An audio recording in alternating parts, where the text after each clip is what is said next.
customer excise ni kita kutip setiap tahun 32 bilion ringgit. Kalau nak cepat nak pergi ke PWTC 32 bilion ringgit tak penting dah. Pergi ajalah tu.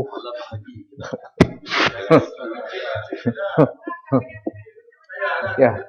Jadi ini memang satu statut 61 ni mengenai cerut itu sigar cerut dan sigari loss.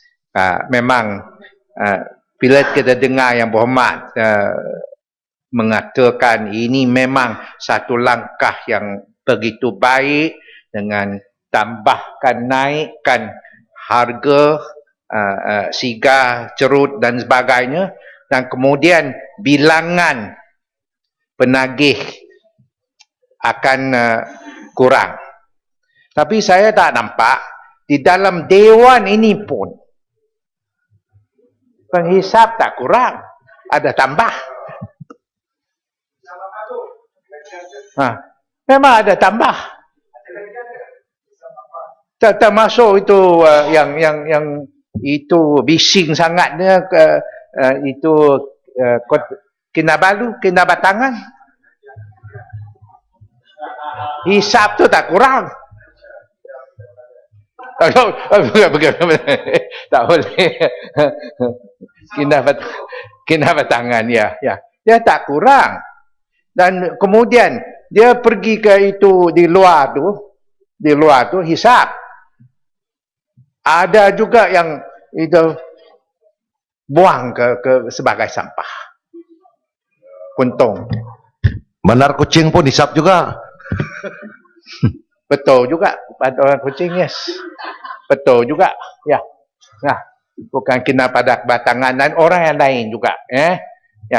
Jadi, yang berhormat, kalau kata kita kurangkan mengikut itu World Health Organization, kita kurangkan, tapi saya tak nampak. Di dalam dewan tak boleh kurang, di luar pun tak payahlah. Tak akan kurang. Tambah pula, bila kita adakan excise, kita naikkan kadar bayaran ni, kadar excise ni, dan yang penyeludupan tu bertambah.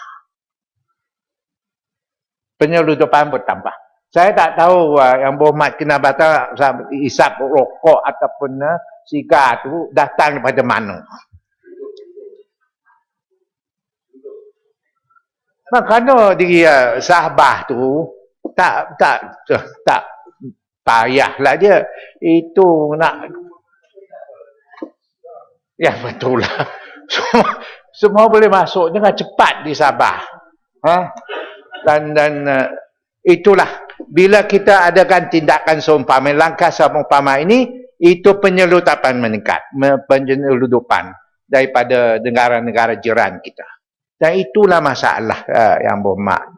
Dan saya hendak tanya, dengan itu kadar sekarang ni yang dicadangkan ini, berapa tambahan kutipan excise kita dapat? Sekian, terima kasih. Ya, belum. Ada lagi ya? Boleh tambah sikit. Kinabatangan. Tambah sikit. Terima kasih. Tuan Petua.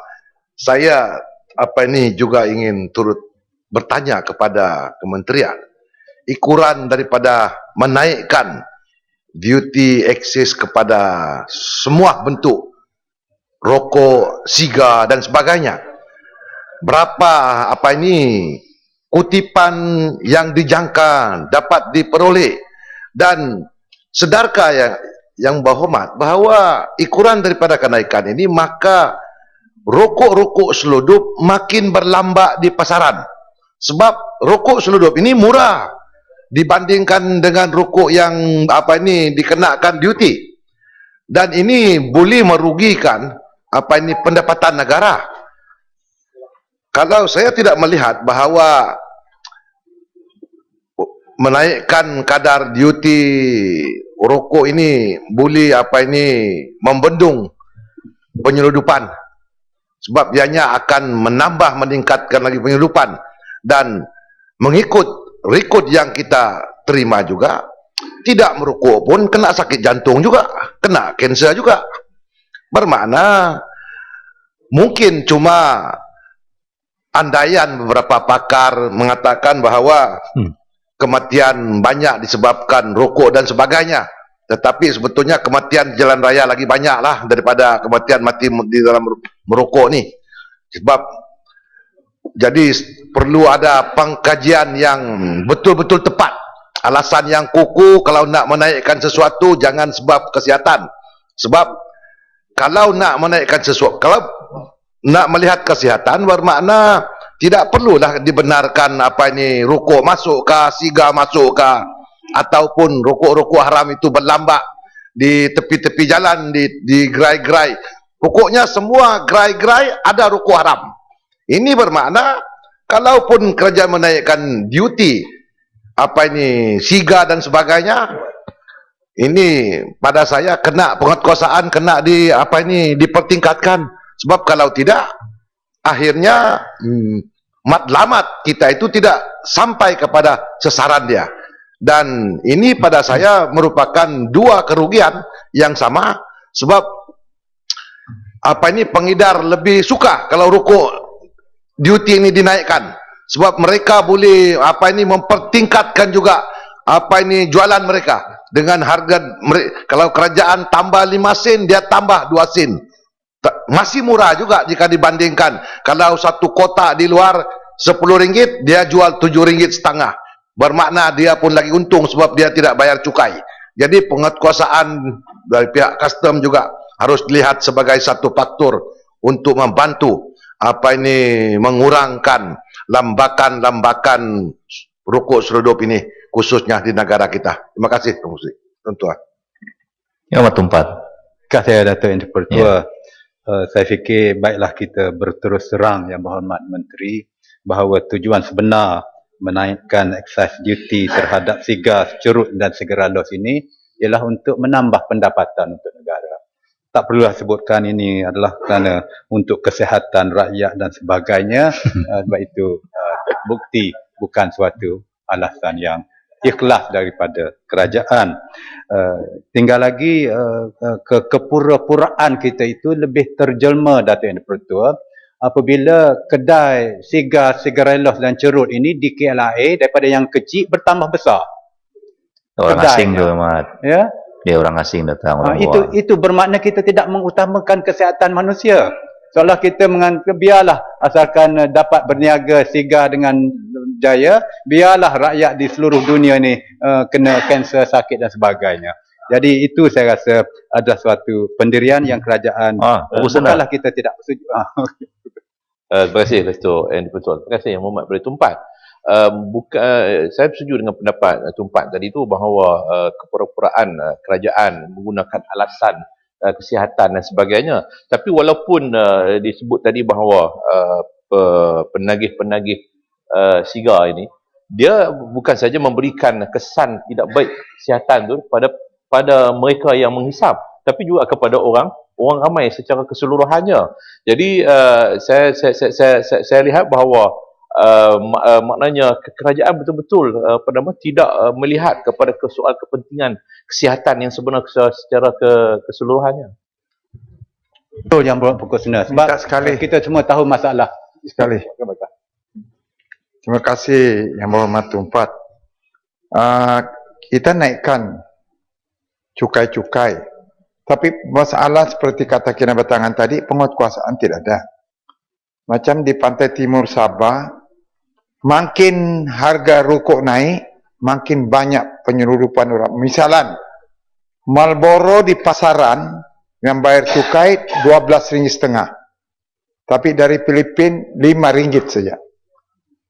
Jadi makin naik, makin kita punya masalah. Sebab tidak ada penguatkuasaan. Sebab kalau sekiranya pemberontak daripada Filipina boleh masuk, apalagi rokok yang begitu kecil, dia orang tidak boleh masukkan. Ini minta pandangan daripada Tumpat. Saya harap Yang Berhormat Menteri dan kerajaan mengambil berat akan apa yang berlaku itu. Sebab walaupun cukai tinggi, tetapi oleh kerana tidak ada penguatkuasaan, maka hasil yang diharapkan daripada cukai yang tinggi itu tidak diperolehi oleh kerajaan, tetapi sebaliknya meningkatkan lagi pekerja-kerja yang menyalahi undang-undang yang dilakukan oleh penyelundup-penyelundup ini. Begitu juga yang berhormat pokok sena tadi berkaitan dengan second hand smoke dengan izin, iaitu asap perokok yang terkena kepada orang lain. Ini membuktikan bahawa rokok sebenarnya lebih berbahaya daripada gula dari segi kesihatan. Gula tak berjangkit penyakit kencing manis ni. Walaupun saya bukan doktor, saya tahu itu. Tidak berjangkit. Tapi rokok second hand berjangkit. Dan maka itu kerajaan mesti lebih tegas terhadap isu rokok ini dan tidak boleh menganggap ianya seperti gula yang sudah dikenakan potongan subsidi 100% itu kerana dianggap sebagai ancaman kesihatan. Jadi saya harap kerajaan serius tentang itu. Seterusnya Datuk Yang di-Pertua, saya ingin mendapat pandangan dan perkiraan daripada Yang Berhormat Menteri. Cukai excise 220 telah naik kepada 250. Itu cukai excise. Kalau dikira GST pula lagi Datuk Menteri, campur GST 6%, berapa agaknya kiranya akhirnya harga sigar dan sigarelos selepas dikira tambahan cukai excise, selepas dicampur pula GST. Saya tak begitu pandai matematik saya kira. Terima kasih. Yang Amat Kota Raja. Boleh saya sedikit saja. Terima kasih Datuk Yang di-Pertua. Terima kasih Menteri. Saya ingin memberi sedikit pandangan tentang pengawalan dan penguatkuasaan apa yang kita panggil bahan-bahan dosa ni, ya, baik daripada arak, rokok dan sebagainya. Kita tahu daripada perbahasan kita bahawa masalah kita, undang-undang kita cantik, tetapi masalah penguatkuasaan.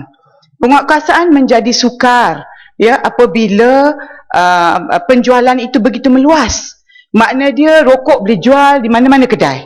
Arak juga yang di bawah peratus tertentu, ya, arak peraman ini juga boleh dijual di mana-mana kedai.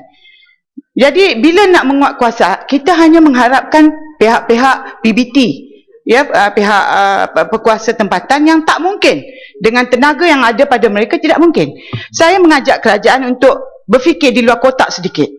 Makna dia kita menubuhkan, mengadakan kedai-kedai yang berlesen khas untuk yang kita panggil sin goods. Di mana kita collect sin tax dengan izin cukai dosa yang kita sebut tadi. Jadi dengan ini kedai-kedai biasa tidak boleh menjual rokok, kedai-kedai biasa tidak boleh menjual arak, dan kedai biasa tidak boleh menjual bahan-bahan yang mendatangkan mudarat kepada rakyat. Kita ada satu kedai. Saya tahu kita tidak boleh mengharamkan terus. Kerana sekiranya kita mengharamkan terus, maka berlaku penyelundupan. Maka berlaku underground ataupun pasaran gelap yang menjual barang-barang. Berlaku rasuah dan sebagainya. Jadi kita wujudkan satu ini di mana kita kata kita tidak menafikan hak kebebasan rakyat. Siapa nak isap rokok, nak bunuh diri, lantak dia lah. Siapa nak minum sampai dia ni ada tempatnya. Tetapi kita melindungi rakyat terbanyak apabila kita mengadakan atau membenarkan kedai-kedai tertentu yang kita panggil kedai-kedai yang boleh jual rokok, boleh jual arak, boleh. Jadi kerajaan senang mengutip cukai, kerajaan juga senang memantau. Mungkin dalam satu kawasan kita ada satu ataupun dua mengikut kependudukan yang sedia ada. Dengan itu pengawalan lebih senang. Dan rasuah senang kita kawal. Sekarang ini kita susah nak kawal kerana penguatkuasaan kita lemah, undang-undang kita juga lemah, pendakwaan kita selalu boleh tercicir dan akhirnya kita berpusing dan kita tidak akan menyelesaikan masalah. Masalah ini tidak boleh dibendung. Satu perkara lagi, kita menaikkan harga rokok, ya, yang high range, yang bernilai tinggi, yang mungkin ditapis dan sebagainya. Tetapi terdapat banyak rokok yang mutunya rendah, ya, yang tidak ada filter. Yang inilah yang menyebabkan mungkin barah paru-paru dan segala komplikasi akibat daripada racun di dalam rokok itu. Jadi itu adalah cadangan saya kepada kerajaan. Saya tidak hanya mengkritik, tetapi saya rasa kalau dikaji cadangan saya ini, it is insyaAllah implementable, insyaAllah juga dia boleh dipantau dengan lebih baik dan kerajaan dapat bukan sahaja mengutip, ya, cukai-cukai ini, ya, tetapi kerajaan juga boleh mengawal keadaan yang betul sincere, ikhlas untuk menjaga keselamatan ataupun kesihatan rakyat. Terima kasih. Kuala Kedah, lepas tu Menteri jawab. Ada seorang lagi. Ya, boleh saya boleh sikit. Terima kasih Datuk. Yang betul saya ingin menambah beberapa perkara daripada apa yang dibangkitkan tadi. Pertamanya tentang menaikkan harga rokok dan mengurangkan kes-kes penyakit yang berkaitan dengan rokok itu terbukti. Memang ada banyak kajian. Jadi macam Kinabatangan sebut tadi, saya rasa tak perlu dipertikaikan lagi. Itu memang ada hasil baik dan positif dari segi kesihatan. Cumanya kalau nak disebut cara yang paling berkesan untuk mengurangkan penagihan rokok dan kesan buruknya kepada kesihatan, ikut beberapa kajian dan pendapat pakar, ialah menjual rokok dengan harga yang tinggi dan tidak ada sebarang label. Itu paling berkesan. Tapi walaupun begitu, saya saya setuju dengan saudara saya yang lain, yang berhormat yang lain, penguatkuasaan kita dan juga pencegahan penyelundupan rokok haram itu harus dipertingkatkan. Kerana itu memberi kesan buruk. Pengharaman kita naikkan harga tapi masih ada kesan buruknya. Filter tak berfilter itu tidak ada beza dari segi pandangan kesihatan, dan mengenakan kos yang lebih tinggi kepada orang yang mengisap rokok-rokok mewah, sigar dan lagi, itu saya sokong 100%. Kerana golongan itu memang golongan yang biasanya banyak wangnya, dia nak sakit, dia ada bayar harga yang lebih tinggi sikit, dan biar masyarakat untung. Cuma point last yang saya nak sebut di sini ialah benda ini kita boleh capai kalau penguatkuasaan penjualan kepada orang muda, kanak-kanak dan remaja itu saya rasa saya tak pernah lihat lagi dikuatkuasakan walaupun kita tulis di sana sini. Rokok di Malaysia masih murah. Saya jumpa pelancong Australia baru ini dan tanya kenapa dia datang ke Malaysia, kan dia kata boleh isap rokok. Dia ambil satu kotak rokok dari poketnya, di Australia dia kata RM60 equivalent. Di sini cuma RM6. Dia datang isap rokok di sini. Terima kasih. Ya, silakan Menteri. Saya bukan penghisap rokok. Jadi saya tanpa rasa keenakan atau tidak enak tentang perkara ini, menyatakan apa yang benar, bahawa kutipan hasil daripada duty excise rokok ini, apabila kita naikkan pada 27 September 2013, bulan Oktober kutipan 274 juta, tapi bila kita naikkan harga-harganya, turun kutipan menjadi 233 juta pada bulan November. Ini ada sedikit bukti kutipan ini masih tidak stabil, berarti impak awal ramai yang cuba berhenti merokok. Bukan berhenti Muhammad, dia isap rokok seluduk. Yang tak ada cukai punya. Ya, kita mengakui penyeludupan adalah 16.9% kadar penyeludupan rokok ini, dan kita mengambil tindakan yang tegas. Nanti saya akan menyatakan apakah tindakan-tindakan kita. Terima kasih kepada Kepung, Kinabatangan, Tumpat, Kuala Kedah, Kota Raja, Celahan-Celahan Pokok Sena dan juga Kalabakan. Dan saya juga ingin maklumkan bahawa antara bukti bahawa kita melaksanakan pencegahan pada bulan November misalnya, jumlah kes untuk cawangan Merin 2 kes, tetapi aktiviti penguatkuasaan yang lain bulan November 157 kes yang kita rampas daripada pelbagai pihak mengenai rokok ini.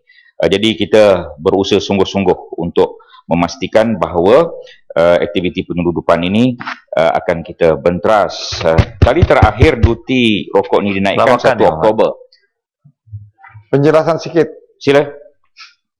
Yang berhormat mungkin salah faham kerana di Tawau ini penguatkuasaan tidak ada sama sekali. Mereka nampak berleluasa, tidak ada tangkapan. Apa macam ni? Mereka nampak berkapal-kapal dibawa masuk tapi tidak ada tangkapan. Sama juga macam barang yang diseludup daripada Tawau, yang barang-barang subsidi ini seludup pergi Indonesia. Bukan kita punya rakyat makan. Sama begitu juga. Nampak.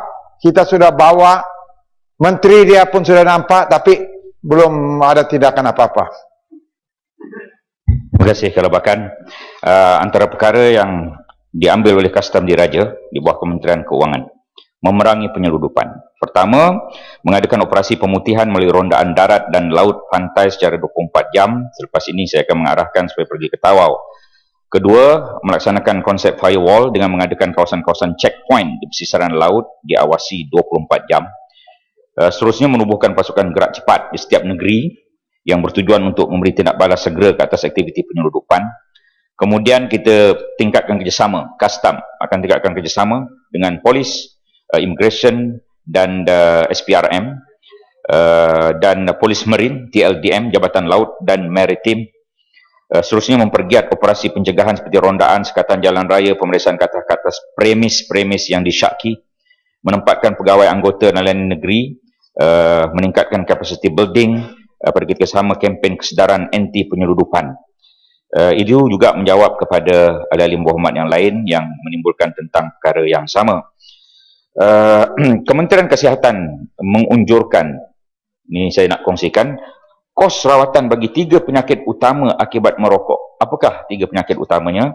Sakit jantung, kanser paru-paru dan penyakit pernafasan kronik. Berapa banyak kosnya? 3.8 bilion ringgit pada tahun 2010. Besar itu ya, kos akibat daripada perubatan untuk akibat sakit sebab merokok ini. Kutipan hasil cukai atas rokok pada tahun 2010, 2011, 2012 3.17 bilion, 3.42 bilion, 3.5 bilion. Dengan lain perkataan, kutipan cukai daripada rokok itu tidak dapat untuk mengatasi kos yang kita gunakan bagi memastikan rawatan pada penyakit akibat rokok. Jadi berhentilah merokok. Dengan perkataan itulah. Dan Kuala Kedah tadi menyebut bahawa harga rokok di Malaysia ini rendah. Saya ingin mengesahkan tentang perkara itu. Kerana perasusan cukai rokok di negara-negara lain. Malaysia ni 45%. Tetapi New Zealand 30%. Dia ada cadangan ke kerajaan mengharamkan terus rokok itu jangan dijual lagi di negara kita. Kita lebih daripada kempen kesedaran yang Muhammad kena batangan. Sebagaimana Kota Raja tadi saya Muhammad berminat dengan cadangan Kota Raja supaya sins good untuk dapat sin tax ini dikumpulkan dalam kedai-kedai yang tertentu. Yang arak itu kita telah kumpulkan. Dan premis ini lesennya daripada pihak berkuasa tempatan, iaitu di bawah kawalan kerajaan negeri. Ya, tapi arak walaupun kita ada tempat-tempat tertentu berlesen, itu adalah untuk distilled alcohol, which is very high percentage dengan izin. Arak seperti Carlsberg dan sebagainya, below 15%, 8%, dijual di semua kedai. Kalau kita tengok Akta Excise Menteri, dia boleh jual sampai ke 70 tin Carlsberg ataupun beer ini tanpa memerlukan apa lesen. Itu sebabnya boleh jual di 7-Eleven. Dia jual di kedai-kedai 24 jam dan boleh jual. Inilah yang menyebabkan aksesnya cepat. Saya tadi nak bangun nak cakap pasal rokok tadi, tapi sebab Menteri sebut pasal arak, saya nak sebut bahawa penjualan alkohol berperam ini adalah berleluasa. There is no control. Ya, Akta Excise membenarkannya. Saya minta pindaan daripada pihak kerajaan supaya ini pun tidak boleh dijual pada kedai-kedai yang di mana untuk publik, untuk umum. Ya. Okey, lagi satu saya nak sebut pasal rokok tadi. Kita bercakap mengenai carrot and stick. Ya. Sekarang ini menteri telah mendedahkan bahawa kutipan cukai daripada rokok tidak boleh cover, tak boleh membantu di dalam rawatan orang-orang yang dapat sakit barah paru-paru terutamanya, ya. Rokok dikaitkan dengan tidak boleh dinafikan tentang barah paru-paru. Sesiapa yang merokok bertahun-tahun lamanya tak dapat barah paru-paru, tu nasib dia lah. Tetapi kebanyakan ada sejarahnya. Saya nak cadangkan satu perkara yang agak radikal. This is a stick action. Bahawa Kementerian Kesihatan perlu membuat polisi bahawa sesuatu penyakit yang berkaitan dengan penyalahgunaan apa-apa bahan, maka kita tidak boleh, kerajaan tidak boleh, orang kata, untuk menampung kos perubatan itu sendiri. Ini adalah jangka masa panjang. I'm not talking about tomorrow.